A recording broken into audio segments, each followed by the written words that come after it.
ধর্মতলায় জুনিয়র ডাক্তারদের সেখানে মিছিল এবং অবস্থান এই মুহূর্তে, এবং ঘড়ি দেখিয়ে ডেডলাইন জুনিয়র চিকিৎসকদের দাবি আদায়ের ডেডলাইন বেঁধে দিচ্ছেন তারা। দাবি জড়িয়ে আছে আর একটাও যাতে অবহেলা না হয় তার জন্য।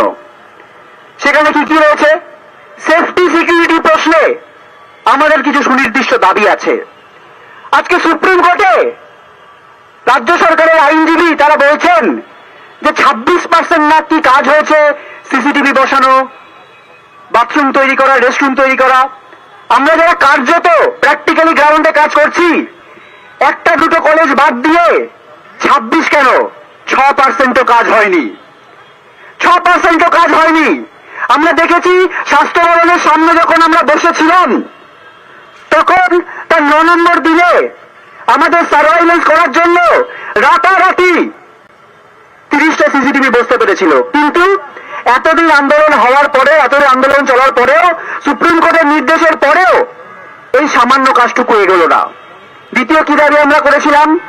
আমরা বলেছিলাম আমাদের যে সেফটি সিকিউরিটি সেটা আসলে রোগী পরিষেবার সাথে যুক্ত।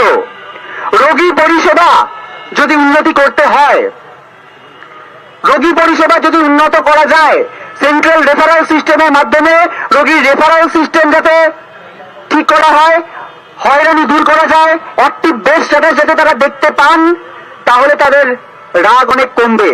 তাদের রাগ কিসের জন্য হয়? একজন রোগী যে এই যে চিকিৎসা ব্যবস্থায় আসেন তাদের রাগ হয় এই কারণে যে তাদের দুয়ারে দুয়ারে কড়া নেড়ে শেষ পর্যন্ত যখন আসেন কোন একটা রোগীর মৃত্যু যেমন ঘটে, সেই দুঃখ তারা পান, আমরাও পাই, তার রাগের সামনে পড়ি আমরা। সেই জন্য আমরা এই দাবিগুলি করেছিলাম। আমাদের 10 দফা দাবির মধ্যে কিন্তু এই দাবিগুলো রয়েছে। আমরা বলেছিলাম ভয়ের রাজনীতি দূর হোক, থ্রেট কালচার দূর হোক। কি বলেছি? যে প্রত্যেকটা কলেজে এই যে অভিযোগগুলো আসছে তাদের বিরুদ্ধে একটা সেন্ট্রাল ডিরেক্টিভ আসতে হবে, প্রত্যেকের বিরুদ্ধে ব্যবস্থা নিতে হবে। প্রত্যেকটা জায়গায় গণতান্ত্রিক পরিসর উন্মুক্ত করতে হবে। আরডিএ, রেসিডেন্ট ডাক্তারদের জন্য আরডিএ নির্বাচন এবং ইউজি স্টুডেন্টদের জন্য স্টুডেন্টস ইউনিয়ন ইলেকশন সুনিশ্চিত করতে হবে। আপনারা বলবেন এটা অভয়ার ন্যায় বিচারের দাবির সাথে কিভাবে সম্পর্কযুক্ত? কিভাবে? আমরা বলছি কিভাবে। আজকে গতকাল আশিস পান্ডে অর্থনৈতিক দুর্নীতির দায়ে সিবিআই এর দ্বারা গ্রেপ্তার হয়েছে। এই হচ্ছে সেই লোক যে আরজি করে থ্রেট কালচারের মাথায় ছিল। এই লোকগুলোকে সন্দীপ ঘোষের মতো লোকেরা সিলেক্ট করে করে একটা সিন্ডিকেট চালাচ্ছিল। তার মানে কি দাঁড়ালো? আমরা যদি একটা গণতান্ত্রিক পরিসর উন্মুক্ত করতে পারি, আসলে তাহলে এই থ্রেট কালচারকে অনেকাংশে আমরা স্ট্রাকচারালি দূর করতে পারবো। এই সামান্যগুলো তো দাবি। এই দাবি মানার জন্য আমাদের এত আন্দোলন করতে হয় এত দিন ধরে। তারপর কি দাঁড়ালো? সাগর দত্তে একটা ঘটনা ঘটলো। সাগর দত্তে একজন রোগী, তিনি মারা গেলেন। মারা যাওয়ার পর কিভাবে হলো সে ব্যাপারটা? আইসিইউতে বেড ছিল না, আইসিইউ রেফার পাঠানো হলো। রেফার পাঠিয়ে যেহেতু সেখানে বেড নেই, সেখানেই অপ্রাণ চেষ্টা করা হলো। 45 মিনিট ধরে সিপিআর দেওয়া হলো, তিনি মারা গেলেন। তার যে ক্ষুদ্র পরিজন, তাদের সামনে পড়লাম আমরা জুনিয়র ডাক্তাররা। তার সাথে পিছনে কাদের ব্যাকআপে আমরা জানি না বেশ কিছু গুন্ডা বাহিনী ঢুকলো। সেখানে আমাদের মহিলা সহকর্মীদের বলা হলো আরজিকর বানিয়ে দেওয়া হবে, অভয় বানিয়ে দেওয়া হবে। এই গোটা জিনিসটা থেকে আমরা কিন্তু আবার কর্মবিরতিতে যেতে বাধ্য হলাম।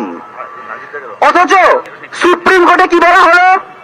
যে ডাক্তাররা নাকি বেড দেয়নি। একজন রোগীকে বেড দেওয়ার দায়িত্ব ডাক্তারদের। ওই বেডগুলো কারা ঠিক করে? একটা হাসপাতালে কটা বেড থাকবে সেটা কিভাবে ঠিক হয়? এই দায় কার? আসলে সরকার আমাদের যে ন্যায় বিচারের আন্দোলন, ন্যায় বিচারের দাবিতে আমাদের যে আন্দোলন, তাকে ভয় পেয়েছে এবং সেই ভয় পেয়ে আমাদের গণশত্রু বানাতে চাইছে। আমাদের বলতে চাইছে যে ডাক্তার এক পক্ষ, রোগী আর এক পক্ষ, লড়িয়ে দিতে চাইছে।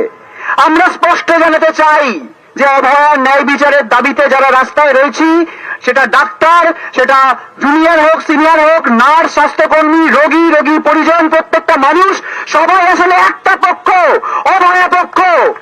আর তার উল্টো দিকে যদি কেউ থেকে থাকে তাহলে সেটা সরকার, সরকার ঠিক করুক যে তারা এই পক্ষে থাকবেন, আমাদের পক্ষে থাকবেন, নাকি আমাদের গণশত্রু বানাতে চাইবেন।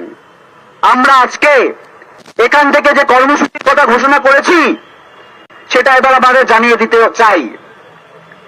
আমরা দেখলাম যে যেদিকে সুপ্রিম কোর্টে এই গোটা বিষয়টা হলো, আমাদের বহু আগে থেকে দাবি ছিল যে স্বাস্থ্য দুর্নীতির দায় নিয়ে যে প্রিন্সিপাল হেলথ সেক্রেটারি নারায়ণ স্বরূপ নিগম তিনি ওই সুপ্রিম কোর্টে উপস্থিত ছিলেন, তিনিও দায় চাপালেন কি যে ওই রোগী মৃত্যুর দায় সব ডাক্তারদের। আমরা এটা আবার মনে করিয়ে দিতে চাই, আমাদের দাবির মধ্যে যেমন ছিল এই থ্রেড কালচারের বিরুদ্ধে লড়াই, সেফটি সিকিউরিটির লড়াই, ঠিক তেমনি এই স্বাস্থ্য দুর্নীতির মাথায় বসে থাকা এই নারায়ণ স্বরূপ নিগম প্রিন্সিপাল হেলথ সেক্রেটারি, তাকে কিন্তু অপসারণ করতে হবে। এই দাবি কিন্তু আমরা রেখেছি, এই দাবি কিন্তু আমাদের 10 দফা দাবির মধ্যে রয়েছে। এরপর আসি তার পরের কথায়। আমরা মহাসমাবেশ থেকেই ঘোষণা করেছিলাম, সেদিনকে এত মানুষের ঢল, এত সাধারণ মানুষ, প্রত্যেকের যে বুকের আগুন, প্রত্যেকের যে আবেগ, সেই আগুন নিয়ে আমরা কিন্তু এগিয়ে চলেছি। এটা একটা গণ আন্দোলন। ফলত সেই গণ আন্দোলনকে মর্যাদা দিতে আমরা যে রোগী যারা রয়েছেন তাদের প্রত্যেকের কথা ভেবে আমরা ঠিক করেছিলাম, এবং গতকাল আমরা জিবি করে ঠিক করেছি যে আমরা আজকে থেকে কর্মবিরতি প্রত্যাহার করছি, সম্পূর্ণরূপে প্রত্যাহার করছি। এটা যদি কেউ মনে করে থাকেন যে রাজ্য সরকার ভয় দেখাচ্ছে, রাজ্য সরকার ভাবছে আমাদের পাশে জনগণ নেই তাই আমরা ভয় পেয়ে কর্মবিরতি তুলছি, এটা তারা ভুল ভাববেন। আসলে জনগণ আমাদের পাশে আছে এবং আমরা যে একই পক্ষ এটা বোঝানোর জন্য আমরা কর্মবিরতি প্রত্যাহার করছি। কিন্তু তার সাথে সাথে একই সাথে আমরা তীব্রতর আন্দোলন করছি। কি করছি? আজকে পূর্ব নির্ধারিত কর্মসূচি অনুযায়ী এই ধর্মতলায় ডরিনা ক্রসিং এ এই সামনে আমরা জুনিয়র ডাক্তাররা ওয়েস্ট বেঙ্গল জুনিয়র ডাক্তার্স ফ্রন্টের পক্ষ থেকে লাগাতার অবস্থান কর্মসূচির ডাক দিচ্ছি। এখানে আমরা বসে থাকবো, আমরা কাজে ফিরছি, আমরা বুঝিয়ে দিচ্ছি যে আমরা কাজও করছি এবং আমরা ন্যায় বিচারের দাবিতে রাস্তাতেও আছি। সেই রাস্তাটা হচ্ছে এই জায়গা। সেইখানে আমরা আজকে একটা ঘড়ি নিয়ে আমরা এসেছি। এই ঘড়ি তাৎপর্য কি? আমরা বলেছি প্রত্যেকটা মিনিট প্রতিটা ঘন্টার হিসাব হবে, প্রতিটা মিনিট প্রতিটা ঘন্টার হিসাব হবে। সেই জন্য এই ঘড়িটা আমরা এই অবস্থান মঞ্চে আমরা রাখবো এবং আগামী 24 ঘন্টার মধ্যে যদি আমাদের দাবিগুলো না মানা হয় তাহলে এই যে অভয় পক্ষ, এই যে ডাক্তার, রোগী, নার্স, সাধারণ মানুষ সবার পক্ষ থেকে আমরা নিজেদের জীবন বাজি রাখবো, আমরা নিজেদের জীবন বাজি রাখবো। আগামী 24 ঘন্টার মধ্যে যদি আমাদের দাবি না মানা হয় তাহলে এই অবস্থান মঞ্চ থেকে কিন্তু আমরা আমরণ অনশনের দিকে এগোবো। আমরা নিজেদের জীবন বাজি রেখে প্রমাণ করব যে আমাদের যে আন্দোলন, এই যে বলা হচ্ছে রাজনৈতিক কালিমা লিপ্ত, আমাদের আর কি করার ছিল? আমরা বাধ্য হয়ে কর্মবিরতিতে গেছিলাম। আমরা সবার কথা ভেবে, রোগীর পরিজনের কথা ভেবে এবং আমাদের নিজেদের এথিক্স, আমরা যে যন্ত্রণা ক্লিষ্ট, রাজ্য সরকার এটার সুযোগ দিচ্ছে যে আমাদের যে যন্ত্রণা, আমরা যে চিকিৎসা করতে পারছি না, আমরা চাইছে যে বারবার এরকম প্রভোগ করা হোক এবং আমরা যাতে না ফিরতে পারি। আমরা আজকে প্রমাণ করব, আমরা ঘড়ি বেঁধে দিচ্ছি এবং আগামী 24 ঘন্টার মধ্যে আমাদের এই দাবি যদি না মানা হয় তাহলে আমরা আমাদের নিজেদের জীবন বাজি রাখবো। আমরা দেখব আমাদের দাবি মানতে, এই কথা সামান্য দাবি মানতে আমাদের জীবন কেন বাজি রাখতে হলো সেটা সাধারণ জনগণ বুঝে নেবে। এরপর আসি আজকের ঘটনায়। এই কথা বলার কথা ছিল আমাদের অনেক আগে। আজকে এসএসকেএম থেকে মিছিল করে এসে আমাদের এখানে অবস্থান মঞ্চে বসার কথা ছিল এবং সেখান থেকেই এই ঘোষণা করার কথা ছিল। আমরা কি দেখলাম? আমরা দেখলাম আমাদের যে স্টেজ বানানো হবে তার জন্য খাট নিয়ে আসার জন্য ডেকোরেটর্স আসছিল, তার সাথে আমাদের জুনিয়র, আমাদের সতীর্থ, আমাদের ভাই তারা ওখানে ছিলেন। তাদেরকে হঠাৎ করে ওয়াই চ্যানেলের সামনে পুলিশ টেনে হিঁচড়ে লাঠি মারলো, টেনে হিঁচড়ে মাটিতে ফেলে দিল এবং লাঠি মারলো। আমরা গিয়ে যখন বলছি যে এটা কেন হলো, আমরা এটা একটা শান্তি, ওরা বলছে যে আপনারা অবস্থান করবেন, আপনাদের রাস্তা ব্লক করছেন। আমরা কোন রকম রাস্তা ব্লক করতে চাই না, আমরা একদম রাস্তার এক পাশে যাতে কারোর কোনো অসুবিধা না হয় সেইভাবেই অবস্থান মঞ্চ কিন্তু আমরা বানাচ্ছি এবং সেভাবেই কন্টিনিউ করব। কিন্তু তার জন্য আমাদের জুনিয়রকে আজকে মার খেতে হলো। পুলিশকে যখন আমরা দেখাচ্ছি সেই ভিডিও, বলছে আমরা নাকি চিনি না। তারা চিনে না কে মেরেছে? আমরা প্রশ্ন করতে চাই যে আজকে একটা জুনিয়র ডাক্তারের গায়ে হাত উঠলো কিভাবে? এর জবাব কে দেবে? এর জবাব কে দেবে?